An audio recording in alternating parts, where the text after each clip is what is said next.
And welcome, everybody. This is Douglas Calvin, and I invite you to join this session with us where we're going to be talking time excellence, maximizing your time to make a difference. As I said, I'm Douglas Calvin, and you can reach me at douglascalvin.com. Today, we're going to be starting a new episode series, and it's in our business series.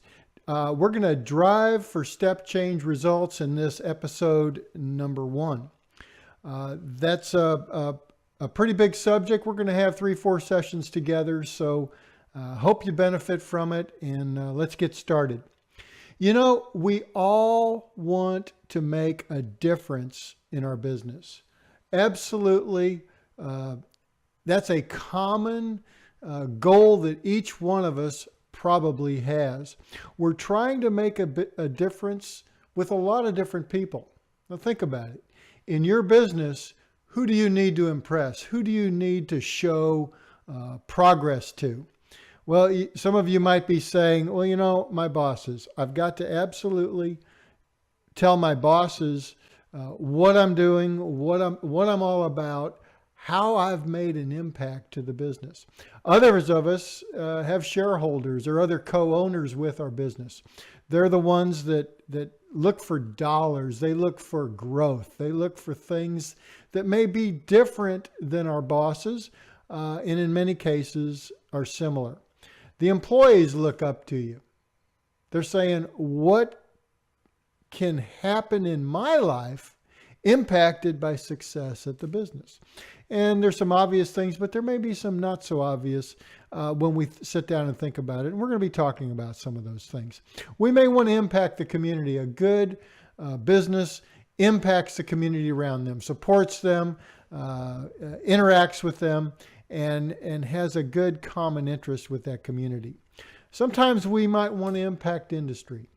We may want to be known in an industry and be saying, you know, I really want to be known in the industry. I want to impact it and make it better. And that's an important thing for many. Our family is always in our minds. And, you know, as we all know, families can be impacted by business. You travel, you've got growth potential, you've got dollars that you bring in, or whatever currency in your country that you bring in, and it affects you, and it goes on, etc. So we're all trying to make a difference, and in today's fast-paced world, it's sometimes a challenge.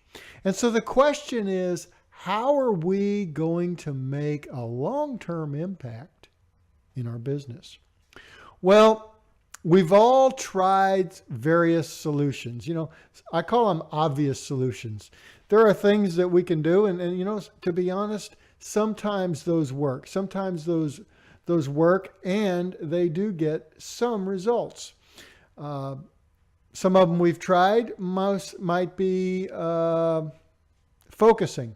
We can take a problem and we can focus on it very intently with our organization. Everything's about this issue. We are going to get it. Everything we talk about, we're driving toward it.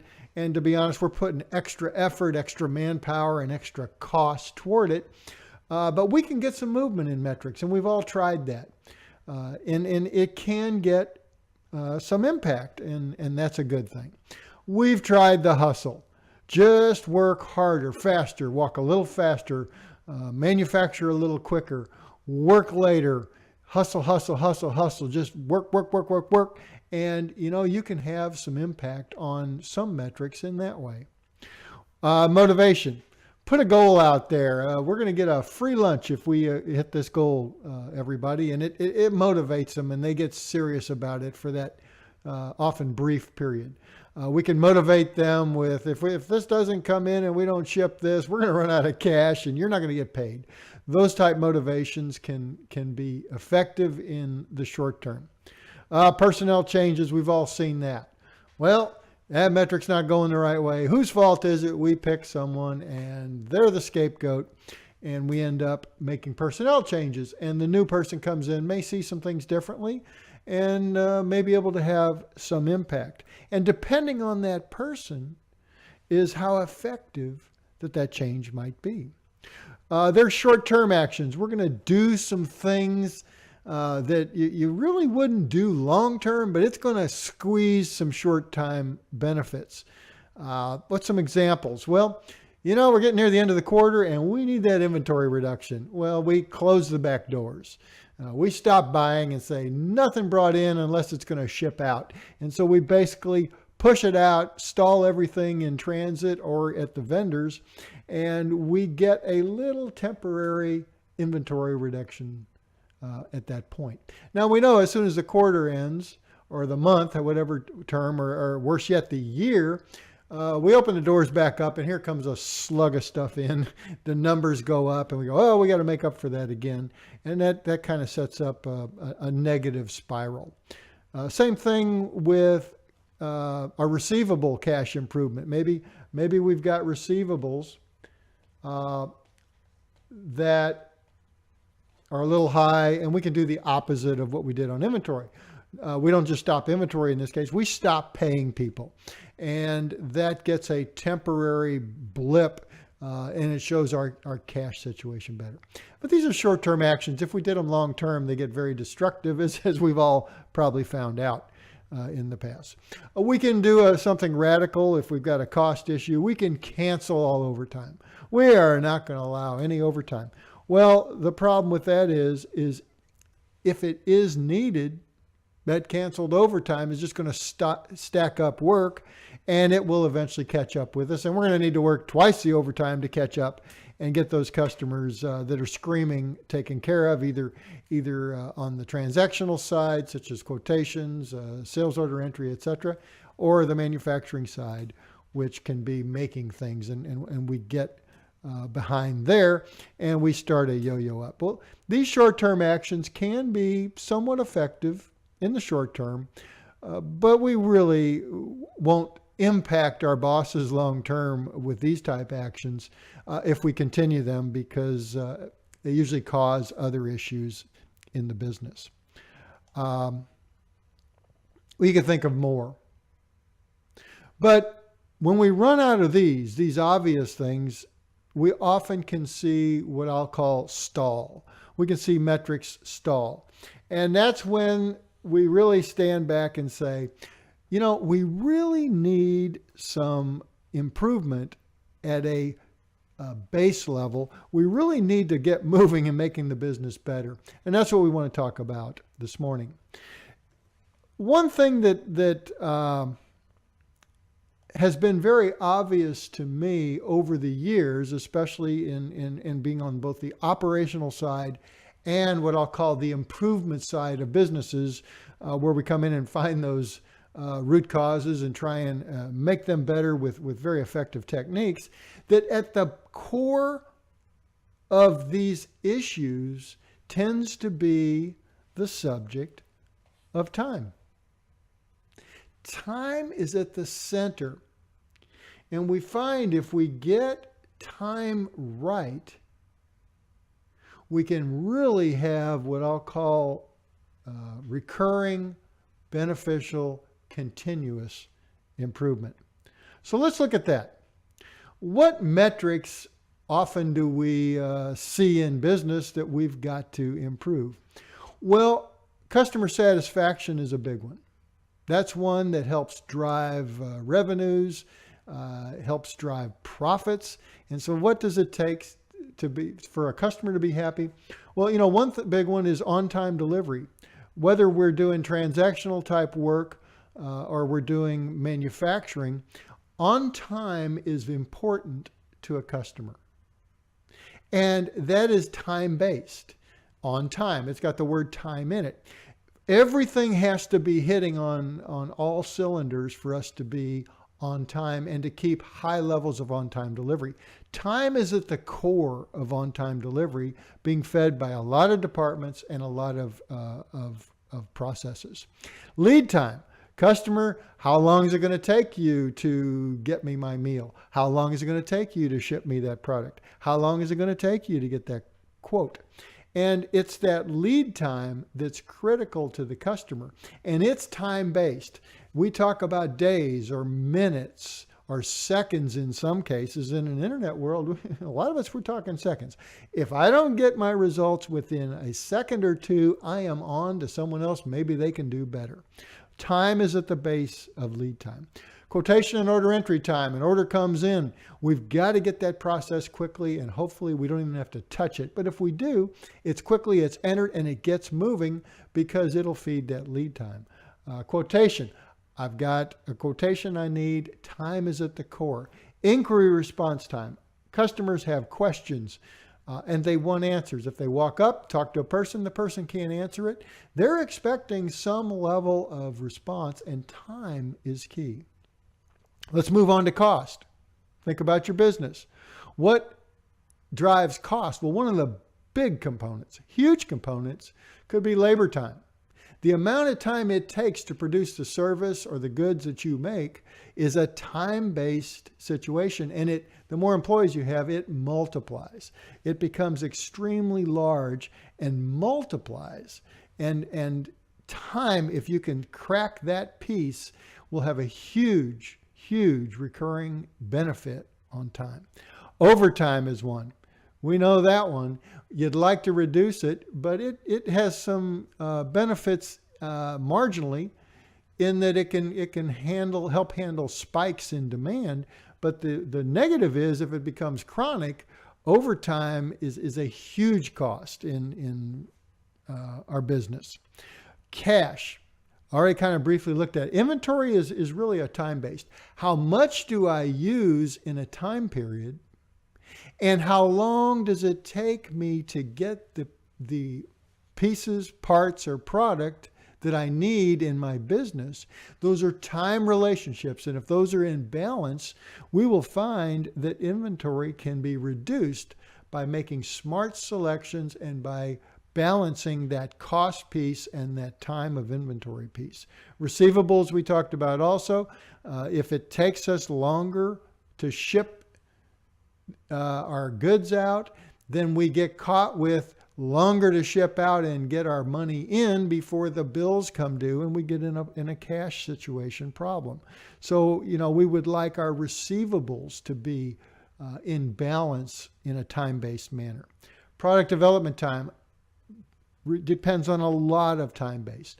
All these situations, if you think about your business, it's a rare problem that doesn't have time as a component and time as an opportunity. And we could go on, but you get the idea. You know your business. Think through that. Does it work for you? So a time focus can be very beneficial. A time focus can allow us to simplify the issue. In fact, it simplifies the number of initiatives. Think about it this way. If we have 3 or 4 metrics that are chronically we want to go after and fix, do we go after and just try and muscle our way through 3 or 4 of those? Or can we think about it in terms of here's a unique opportunity to have one thought process, one initiative, and help it. It's a leadership opportunity. Leadership in a lot of ways is challenged to simplify and let multiple levels of departments and business execute efficiently. And there's nothing like focus that can help that situation. It's a leadership opportunity to take problems, simplify them, get a very functioning relationships out and concepts in gear, and let everything come together. It improves response time. If we have a time focus, you will find, as you might have in the past, that we can really get response interdepartmentally and also with our customer. Costs go down because of reasons we talked before. If you reduce time, if you get that piece right, costs will drop out of the business. And it compounds results. When we solve a time problem, it's not a one-time. That is continuously feeding back. And as the business grows, that reduced time, we can get more out with an incrementally less. And so it compounds those positive results. And also, by finding the low-hanging fruit in a time focus, we can accelerate results. So where we've tried to push our way through, to focus our way through in some of the manners that we talked about earlier, we can get a focus and really fix some things and fix the big pieces and get a real beneficial result. We can drive engagement. We can literally get everyone involved. And that's a big one. How many times have you sat around saying, why isn't everybody excited? Why aren't they really participating? Well, if you get a time focus, everyone in the business participates in that and feeds another piece of the process. And so it drives engagement. Everyone feels a piece, and it's a free piece of a benefit of getting this.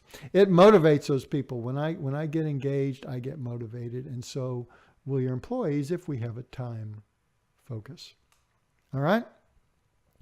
So what have we said? We really all want to make a difference in business. We have people we want to impress. We want to impress ourselves. We want to feel good about ourselves. And if we're taking a business from point A to point B in a step change manner, that's a good thing. That's a real good thing. So if we share that in common, all we have to do is gather around a focus and make things happen. We've tried those solutions and we didn't have much time and we just had to do something, and we did those short-term type solutions. And, we could have gotten some results. But when we look long-term and we want to look down the road, we really want to think about continuous type improvement. And so time becomes the key. It's often the center of the solution, and one that we really want to talk about further and explore those proven concepts that can help time and help multiple metrics improve consistently at the same time. All right, our leadership focus then, to summarize, could simplify to the point that we use our organization's time opportunities the best way that we can. We now start looking for opportunities and saying, I got it. Time is at the core. I want to improve these metrics, and time is going to help us do that. And we're going to look at this as an opportunity. So what can we do? Well, first thing I would challenge everyone to do is just sit back and look at the time opportunities in your business. Don't go watch the next video right now. Just stop for a minute and see, can you see some opportunities? What would I look for? I would look for things being late. I would look for delayed shipments. I would look for delayed quotes. I would look for orders that haven't been entered or entered improperly. I would look for inventory that's too high, that's stagnated. It's not in balance with the time needs that it has. I would look for cash flow challenges. I would look for people sitting around and not really being engaged for a variety of reasons. I would look for hold points such as approvals. I might suggest that we observe the amount of paper it takes to get something done, which ties to time.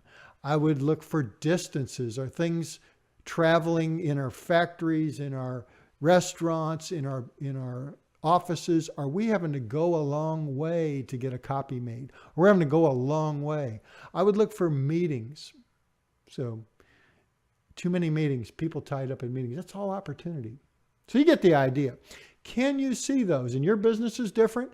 I'm just giving you ideas, because one thing we want to do after this video is look for time opportunities in your business. Convince yourself, or prove me wrong, that time isn't an underpinning to the opportunities in your business.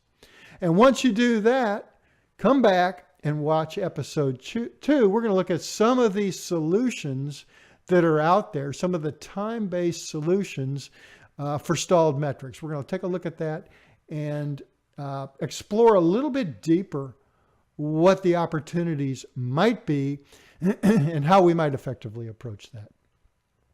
All right, well, I invite you to visit us at douglascalvin.com. There's some more information on the screen. You can take a look at that for webinars and other free content, which is what you're hearing right now is free content.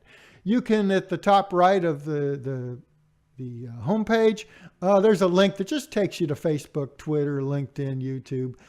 For more information, just visit those at your convenience.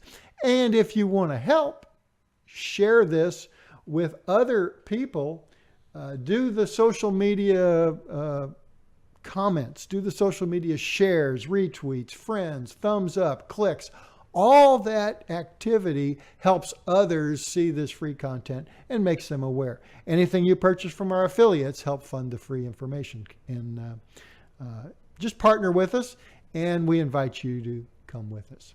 All right, in closing, this is about time excellence, being better with our time, maximizing your time to make a difference. Thanks for watching. I'm Douglas Calvin, and I invite you to continue through this series, and thank you so much for your participation. Have a great day.